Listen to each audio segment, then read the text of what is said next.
we're very pleased to have you here on our campus for a very special 2 days for someone we know is very special to you. I also have a special welcome to two very important guests, Jamie and Judy Dimon. Jamie up here on stage with me, Judy in the front row. Harvard Business School class of 1982. Met here and had a transformational experience and have been together as part of that transformational experience ever since.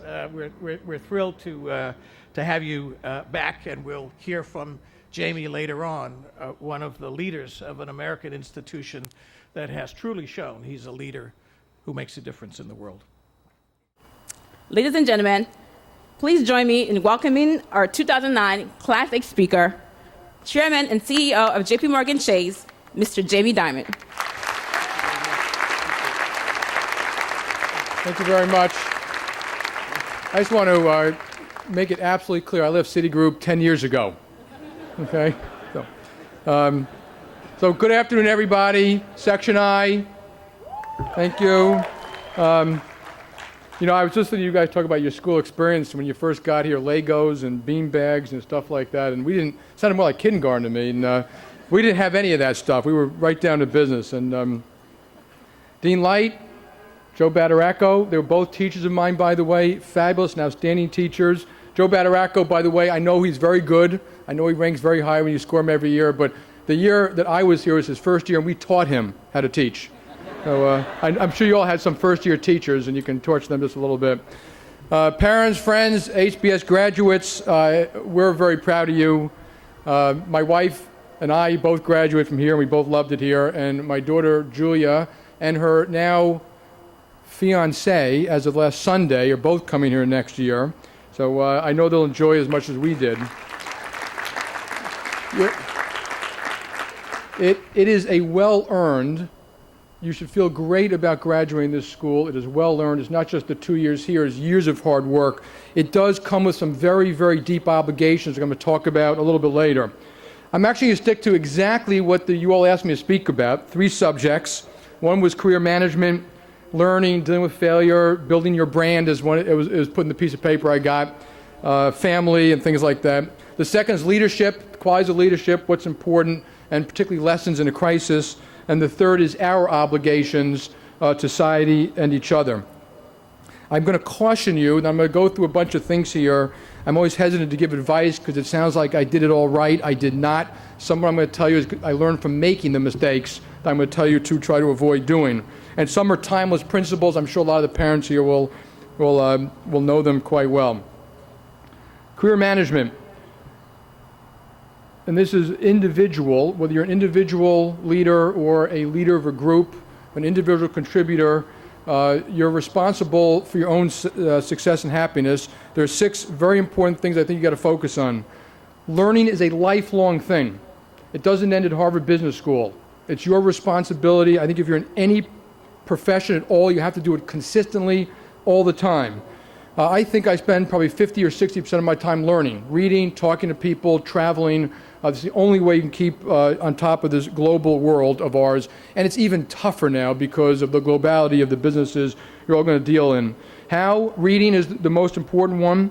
But the second one, which is often forgotten, is talking to other people. You can learn more from speaking to people in 15 minutes than if you spent your life doing something. They can explain it to you, and you can learn from watching people. You also are going to learn by, I'm going to call it imitation, but by watching other very good people and how they operate in difficult circumstances. I learned a lot of things what not to do and a lot of things what to do by watching other people. Number 2, building your brand.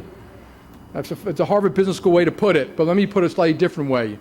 There is already a book on you. That book is already being written.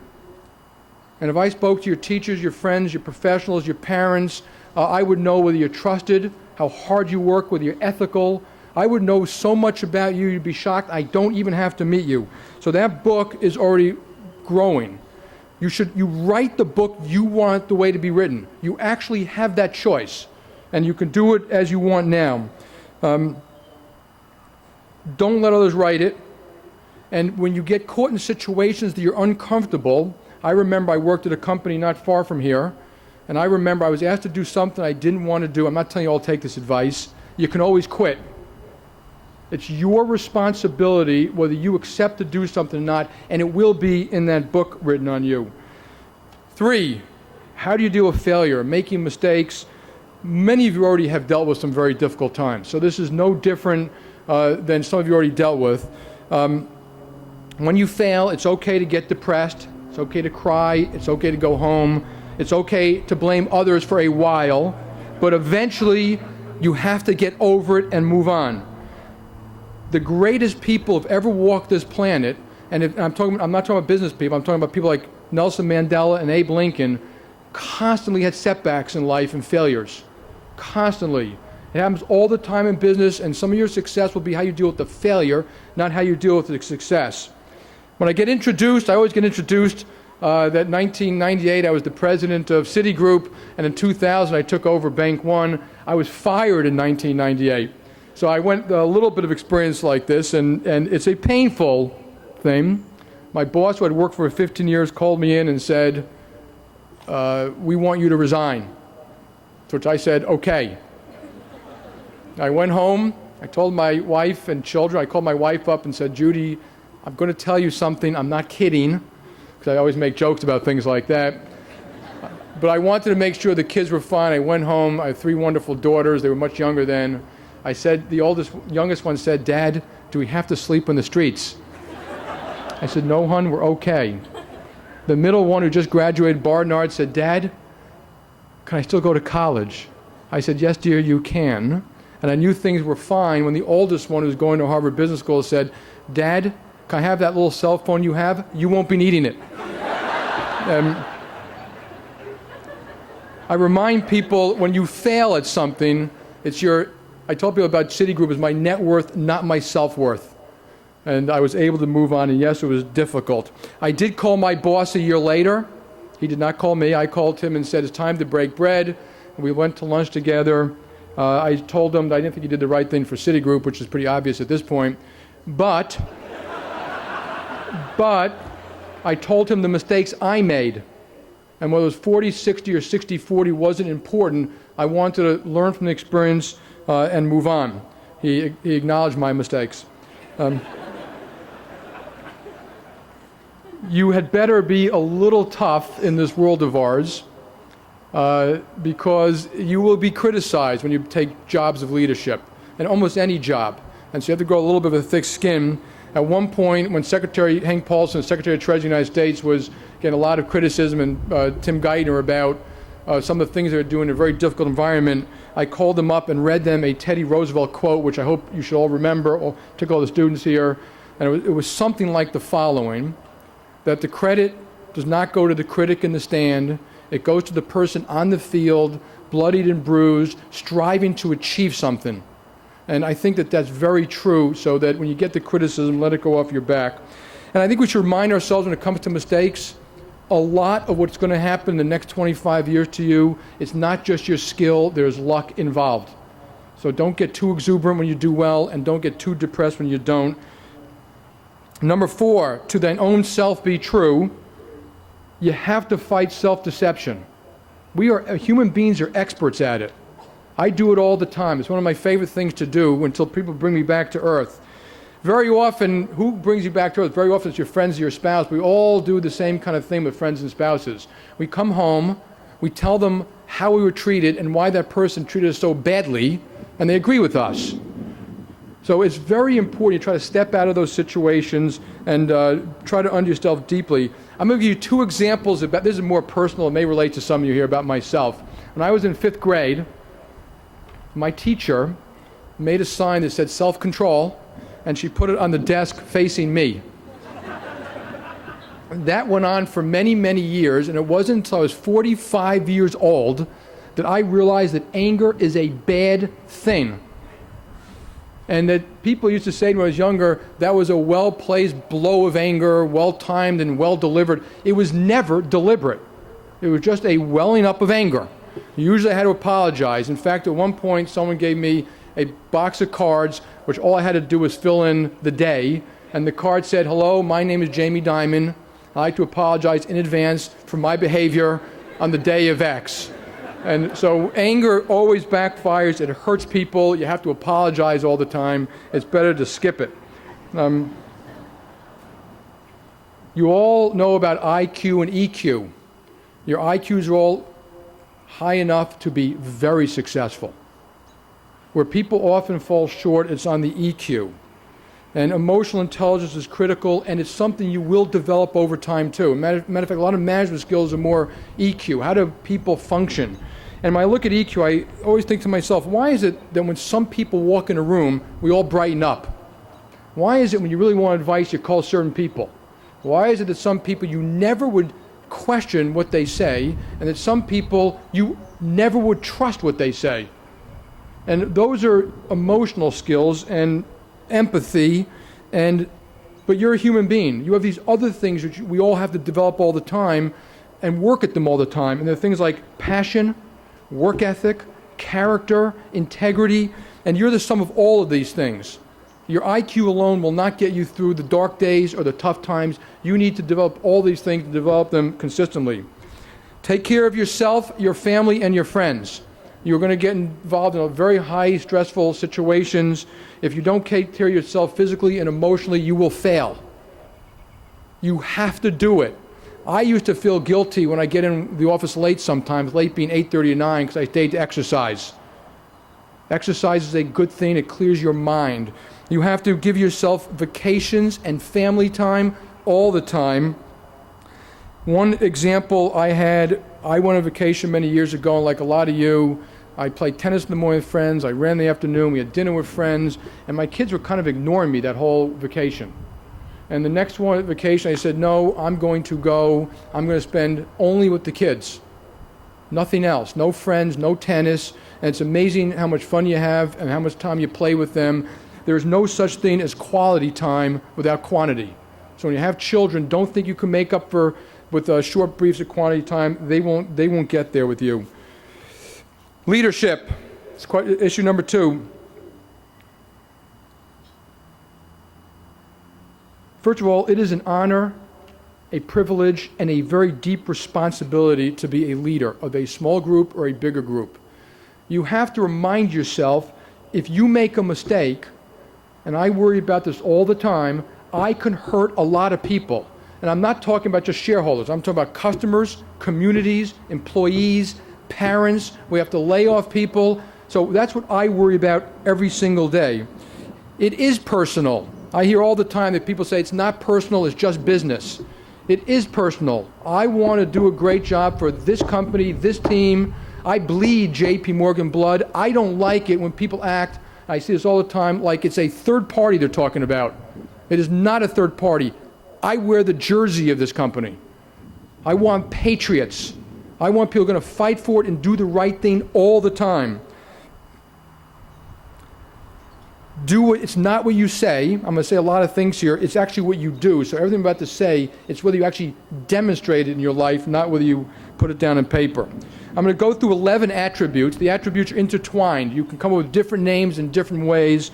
The only difference in a crisis, by the way, is which ones are more important. The balance changes. But you need all of these to do a very good job as a leader. You have to be very disciplined. I was not that disciplined. I didn't work as hard as my wife here, and I was a little lazy. But when I started working, you have to be disciplined. Discipline is rigorous, detailed meetings. You do it consistently. You have to have a work ethic. It's like exercising or weeding the garden. You don't get there and stop. And the competition is always coming down. It's continuous improvement. You have to always be striving for improvement. Discipline in a crisis, by the way, we would go from once a week risk meeting to 3 times a day. And from 10-hour days to 20-hour days. That was the only difference, but the process I'm going to talk about a little bit is the same. You have to have great fortitude. I don't know who wrote the book, but they talked about fierce resolve. You have to have fortitude and the ability to act.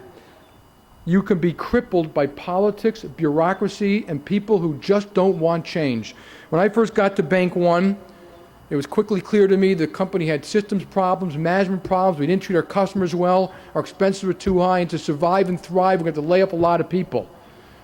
The board didn't want to make the changes. The management didn't want to make the changes. As a matter of fact, the management said, it wasn't my fault. I don't know who else's fault it was. You have to push back against it. At one point, I cut the size of the board. I went to the management team. We cut 100% of their bonuses the first year. We took away their pension plans, their cars, their clubs. I made a lot of them go with me to every site where we're laying off people and say, we're sorry that we put you in a position that we have to lay off people at this company. You have to have the ability to act. You've got to make a list of what it is and then get it done. Yes, orchestrate it, coordinate it. Don't do it in haste. Think it through, because that will backfire too. But for the most part, people simply don't do what needs to be done. You have to set standards. Standards are not set by Harvard Business School. They're not set by the federal governments of the world. They're not set by anybody. They're not set by industries. They're set by you. There are two types of standards you have to set. First one is performance. If you want to really be good, you have to say it. You have to say, we want to be good and we strive to be among the best. You have to compare yourself to the best. A lot of companies I go to, when we compare ourselves, they always drop the best company. I always say, why is that? They say, the best company is different. They don't really compete in the same business. I say, yeah, they're different. They're good. Put the best up there at a very detailed level and say, we want to do it. Analyze why you're different. That includes, in performance, give the customer a great deal. If you're not giving the customer a good deal, you're going to lose. Someone once said, things come to those who wait. Abe Lincoln added, yes, but only those things that are left by those who hustle. You have to set standards of performance or you will fail. The second is standards of integrity. I know you talk about it and you'll learn it. Treat people the way you would treat your parents. That's all. Tell them the product, tell them the service. When they come in the door, say, what can I do for you? If my parents were here, they'd say, you should be treating me a little bit better, Jamie. But set the standards of integrity. It's not embedded in anything. A lot of you worked at companies where people said things, I think it's a code word, is don't worry about it, everyone does it that way. No, they don't. No, they do not. And, set that standard, and that standard's got to be set at across all levels.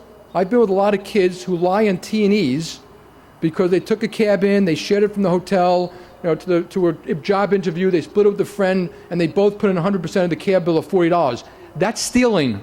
If I caught you doing that, I'd fire you. And everyone in the company knows that. That is stealing. And so the standard is set across the board, from little things to big things.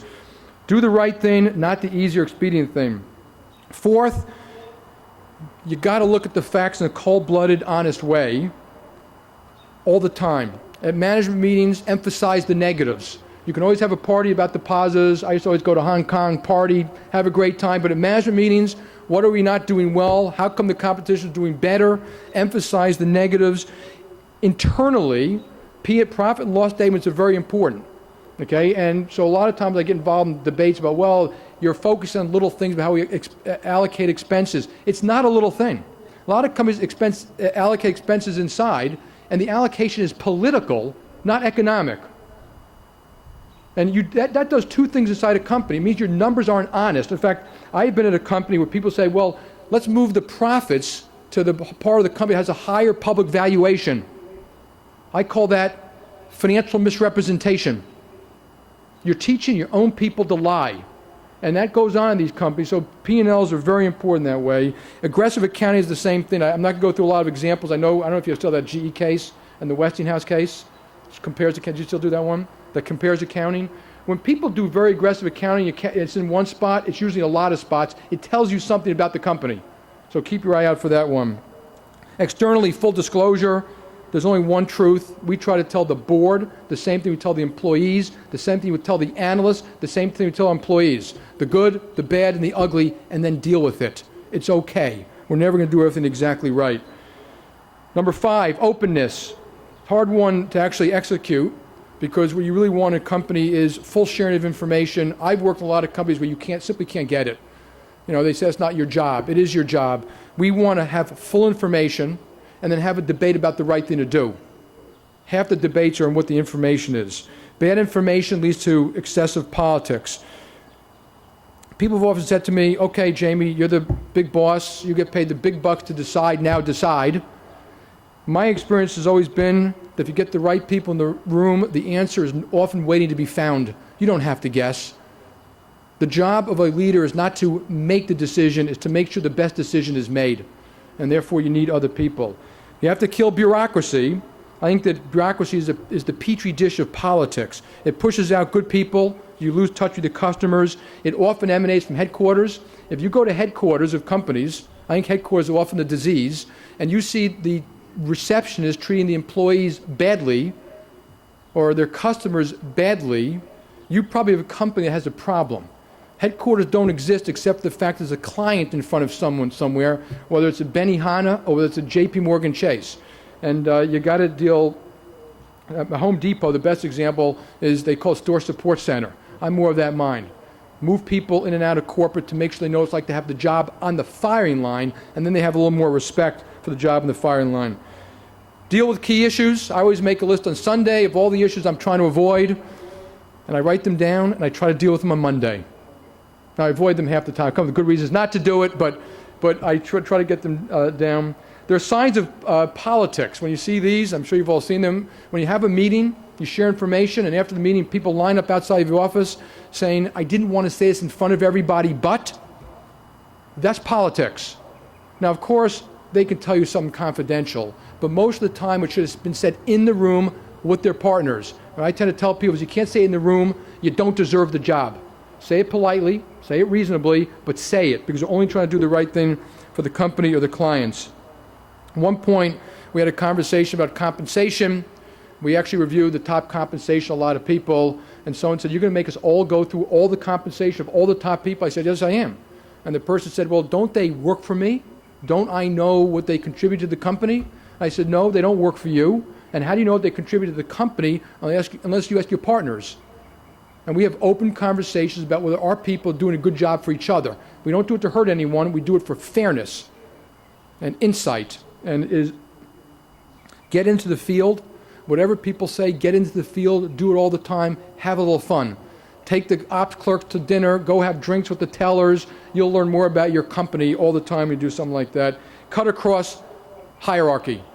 When you're in companies, that hierarchy is another disease.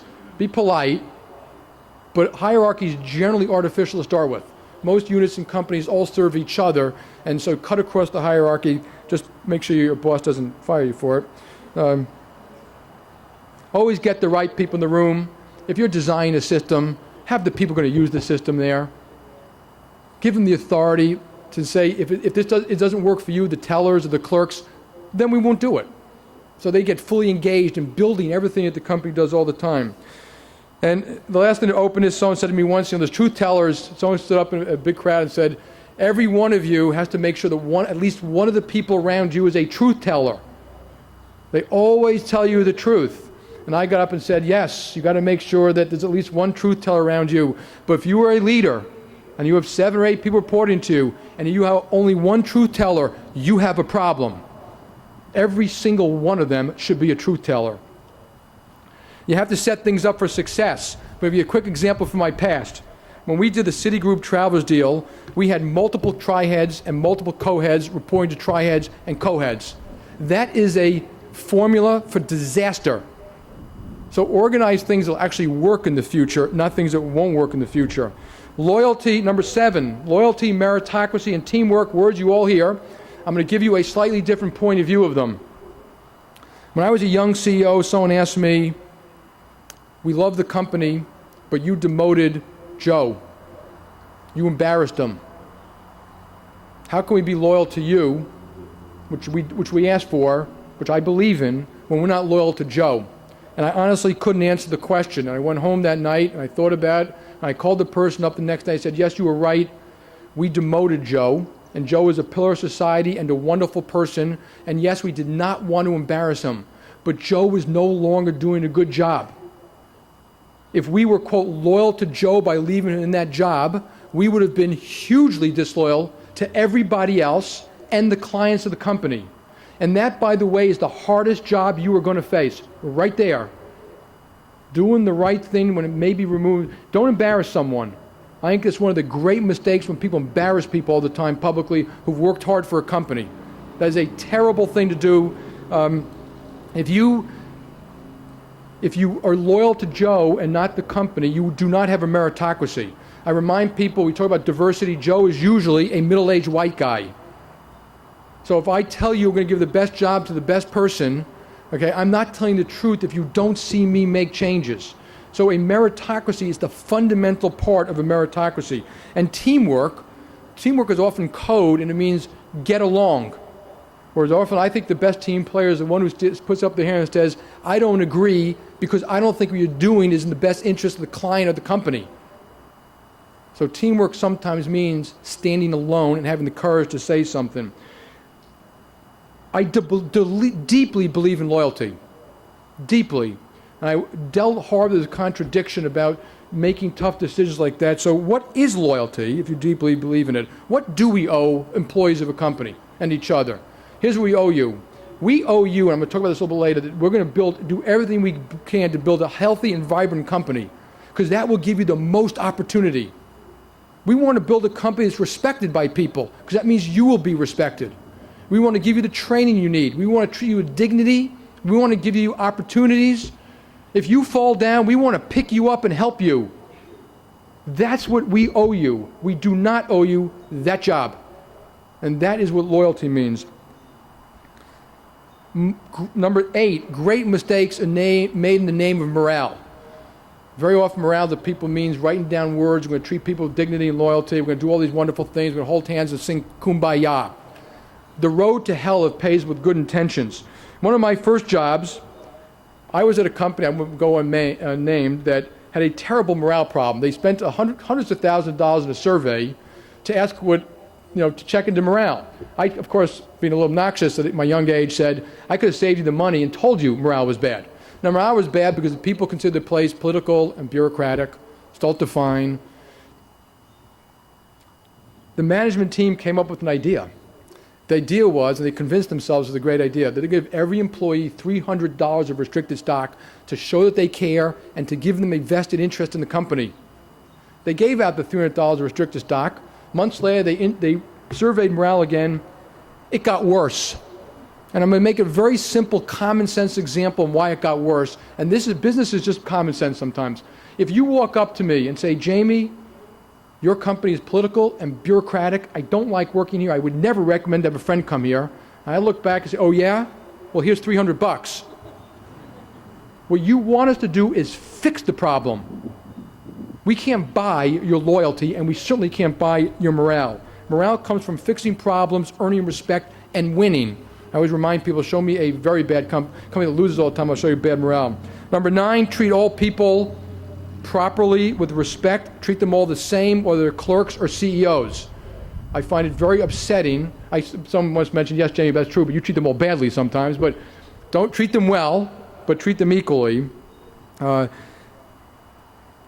Everyone serves everyone else in a company, from that receptionist to that teller to the ops person, and we should always acknowledge that we serve people. If we don't return our phone calls, they're not going to return theirs. So I always remind myself that anything I'm doing for someone is because they have a client in front of them. Promote people who are respected. Ask yourself a question: you promote people, would you have your child work for that person? Because half the time we promote people, we would not let our kid work for them. And you should really question about why you would allow something like that. Number 10, this is one of the hot topics: get compensation right. So get the incentives right. Build the P&Ls right, get the incentives right. But I always remind people at our company, I don't care what the P&L says or what the incentive system says, do the right thing for the client anyway. That's never an excuse for bad behaviors. Companies, even big companies, we need entrepreneurs. So we have to accommodate thoroughbreds. People want to make money, innovators, and so we have to make sure we have that inside our company all the time too. To get compensation right, you have to acknowledge that failure is okay. We want people to fail. I think they're good mistakes. You argued it, you thought it through, you talked to the right people, and you were wrong. And so you have to allow failure. Compensation, a little bit of a partnership. Internal fairness is often far more important than anything else that takes place. Performance is hard to judge. All this thing about somehow we should have an easy job judging performance. When we judge people's performance, we don't just look at that P&L. That financial statement is a snapshot of a point in time that's based upon decisions and actions taken by a lot of people over 10 years. We look at, did you work hard? Did you hire people? Did you train people? Did you do the right thing for a client? Do you help other people? Did you build systems? When we ask you to do something like recruit, did you help us or did you not show up at some of these recruiting sessions? So we judge the full spectrum of how people perform. And then the greatest misconception of all is when a unit doesn't perform, don't blame the boss. I mean, don't pay the boss. Well, sometimes you want to give your best person the worst job. I've asked a lot of people to go do a job that I know is going to be the hardest turnaround, the meanest job, 24/7, that they're not going to look good doing it. And you know what I say to them? I'm going to pay you the same as the rest of your partners, and I've got your back. I'm not going to allow the politics inside hurt you. If something goes wrong, we're all going to get on an airplane and come help you. Very often in companies, when there's a problem, people go running as far and fast as they can in the opposite direction. Whereas when we have problems, we want the good people to run us to say, I can help. And we often protect them on comp when they do something like that. Performance also deeply, always ask this question, has to look at the rising tide and the cycles. Don't let that fool you or lull you into a false sense of security. And that's some of what happened in this crisis of ours, which I'm not going to go through here. The CEO is the captain of the ship. When CEOs are hired, sometimes they have a guarantee or a buyout or something like that. I think it's very short, that's okay. When I got to Bank One, I had a 1-year guarantee. I'd hired a bunch of people. At one point in the year, they came to see me and said, Jamie, we can't do the job. They had 1-year guarantees too. I've almost never hired someone for more money, a multi-year guarantee, or a bigger job. I don't bribe people to join the company. If I have to bribe you, I don't want you. You want to come build a great company? Love to have you here. They came to see me and said, we're not going to take our guaranteed pay because we can't do what we have to do and travel around and make these tough decisions. And as they're walking out, they looked back at me and said, and by the way, we don't think you should take yours either. And I think they were exactly right. At one point, you're the captain of the ship, and it doesn't matter anything other than you've got to say, I'm part of the ship, and I will be paid with it or not. You should be the first to pay a price. Number 11, have real humility. Humility, by the way, is not a, people that say, Jamie, you don't sound very humble very often. Humility is a deep acknowledgement that we got here by the dint of sometimes where we were born, who our parents were. It wasn't all our genius and brains. Maybe we could have been in a different place with a disease that we couldn't handle. You will have awesome power that affects people's lives. Use it wisely and be just on it. If you do all this in leadership, you can end up with a mature company. And one of the great lessons I learned, there's a book about everything you want about management, you learn in Shakespeare. I don't know if you guys teach that here, but it's true. I look at some of these companies, and they're more like Shakespearean tragedies that you don't teach at Harvard Business School, where neuroses and politics dominates internally. Read King Lear. That's what it looks like to me half the time. And what you want is a mature company, and the mature companies, and I can name some, Walgreens, Toyota, Tata, Nokia. I go around the whole, in every business, they're constantly getting better. They're constantly getting good people. They always do the right thing. They always focus on the customer. It's not constant Sturm und Drang. When they change CEOs, the company doesn't blow up 5 years later. You want a mature company, not a Shakespearean tragedy. Third, your obligations are obligations to our companies and our societies. Some of these are my values, so you may very well disagree, that's fine. First of all, you are very lucky. We should all acknowledge that. Warren Buffett always gives an example of a barrel, that there are almost 7 billion people on this planet, and that most of the people on this planet, if they can take where they are, or stick their hand in and be somebody else, would stick their hand in and be somebody else. You can have, in the United States, if we open the doors, we might have 3 billion people who want to come here. We are very lucky. A lot of what we're good at, we were born with. And that gives us deep obligations. Leaders understand that they didn't build this country. I speak to a lot of my friends, I remind them, they didn't charge the beach at Normandy, or do the Humvee in a desert in Iran or a mountain in Iraq. So everything they earned, they did not earn it on their own. Somebody earned it before they got here. And that should be a humbling thing for all leaders. If you want to be a leader, it can't be about money, and it can't be about you. It's about eventually what you do what you leave behind, and what you did when you walked the planet. teachers, politicians, scientists, generals left this planet better than us. And someone said, and I'll tell you what I think about it, said, what would you want on your tombstone? Think about that when you become a leader. What do you want on your tombstone? So here are 3 of the important things to me. I was asked once in China by a reporter, what's really important to you? And I started talking about the company. He said, no, what's important to you as a person? And I said, in this order, my family, humanity, my country, and somewhere down here, JPMorgan.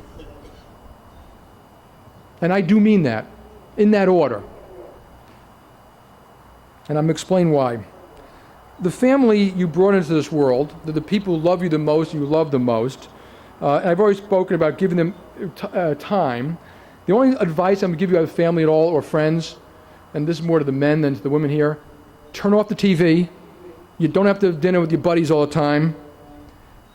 Your vacations belong to your family. Your weekends belong to your family. You got to do that, or you will lose them. And the reason I don't devote all my time to my family is because, as you all know, your kids eventually don't want to see you anymore either. And they all go have their own purpose in life. So I tell people the best that I could do, I think, is build this company that I run as best as I can. And it's the best that I can do for the country and for humanity. The road to hell is paved with good intentions. I am devoted to making JPMorgan a healthy, vibrant company. And people ask me, what's the most important thing to you? Making this company healthy and vibrant. I will make enormous sacrifice to do that, because if I don't do that, I'm hurting our employees, our customers, our families, our communities. We are a very charitable company. We give away $100 million a year. We pay for our vets when they're called back to duty overseas. We pay their full salary. We invented ATMs for the blind. We teach inner city school kids. When the hurricane, the tsunami, the earthquake hit, we immediately sent money and aid. And I speak for a lot of companies. We are a very good company, but it is all predicated on being healthy and vibrant. And sometimes people forget that, and they let the company become sick, and then you're hurting all these things. So I spend a lot of my time making sure we can do all these wonderful things by making sure the company is healthy and vibrant. Finally, humanity and country. We're going to get through this crisis, so I'm not going to talk at all about the crisis. And I think America is a great place. I'm wildly optimistic about the future of America. It is still one of the shining lights on this planet. It has been, and it will continue to be. But I am deeply troubled by the notion that success is a given. It is not a given. And this country has a lot of things it has to do, and policy is something that you're all going to have to start to work on to make sure we do things right all the time. To serve humanity, and I'm talking about America, but I think it applies to all countries, we all need to do things that make the planet better. In the United States, for example, we have had our 3rd energy crisis, which is an environmental crisis. The reason we have it is we do not have the fortitude to make decisions that other countries made a long time ago to tax energy. We come up with a lot of things that aren't going to work, and the one thing that will work we won't do because we don't have the fortitude. We, in the United States of America, and I know it's true for countries around the world, half of the kids who graduate inner city schools, half of the kids in inner city schools don't graduate high school. That is a disgrace and an embarrassment which we're going to have to work hard to fix. So I remind people that it's okay to share the wealth. I don't mind paying taxes. I wouldn't mind paying more taxes. But I also am very careful as we get involved in these things that we don't destroy the wealth by having bad policy. Bad policy can do that. I think Harvard Business School graduates can spend a lot of time making sure we have very good policy. The world needs your help. And you did mention it was a defining moment. I think it's a defining moment in terms of politics, the Middle East, America, and you, President of the United States. It is a defining moment, but a house divided doesn't stand. So I think we all need to do as much as we can. Many years ago, I'll leave you with 2 last thoughts. One last thought, and I'll tell you I want my tombstone to say. Many years ago, I read an article in the paper that was written by a Medal of Honor winner. The person won a Medal of Honor on Normandy Beach, June 6, 1944. And the person said something like the following. I wish I could have gotten it for this, but I only remembered it this morning. The person said, "I will never forget that day or the people who died by my side. I am so proud of them, though I don't consider my medal earned by just me. He said, but now I'm 70 years old, I'm looking back at my life, and I realize the people who deserve a medal are the people who for 70 years, day in and day out, were good parents, good friends, helped the sick, helped make it a better world, through thick or thin, all the time, in little ways and in big ways.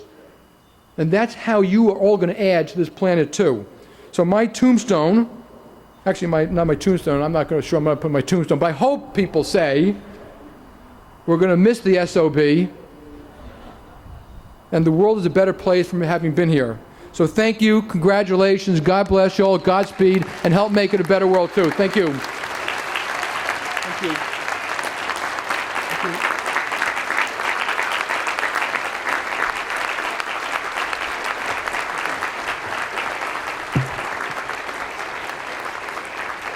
On behalf of the class of 2009, Mr. Dimon, we would like to thank you for choosing to be with us here today and for being part of the celebration. So please accept this as a token of our appreciation. Thank you very much. Thank you.